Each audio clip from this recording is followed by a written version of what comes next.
সিংহ দিনে 18 ঘন্টা ঘুমায় আর গাধা দিনে 18 ঘন্টা প্রচুর খাটে। পরিশ্রমে যদি সফলতার চাবিকাঠি হতো তাহলে বনের রাজা সিংহ না গাধা হতো। মনে রেখো, বুদ্ধিহীন পরিশ্রম মূল্যহীন। মানুষ থাকার জন্যে গুহা ছাড়ল, মানুষ পরিধান করার জন্যে গাছের ছাল সেও ছাড়ল। কাঁচা মাংস খেত, সেও রান্না করে খাওয়া ধরল। এমনকি সবচেয়ে বাড়াবাড়ি যেটা মনুষ্যত্ব বোধও ছাড়ল। কিন্তু অন্যের ভালো দেখে হিংসা করাটা মানুষ আজও ছাড়তে পারল না।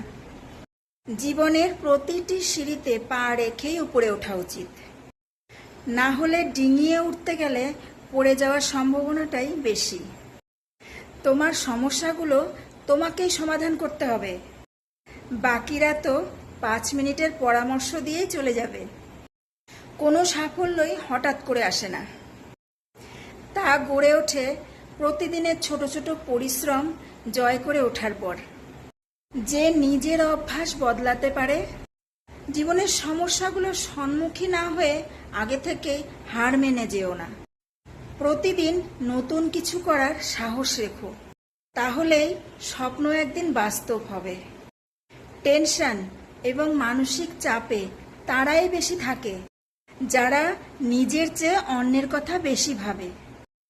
রাত তারাই জাগে যারা হিসেবটা জীবনের সাথে আজও মেলাতে পারেনি।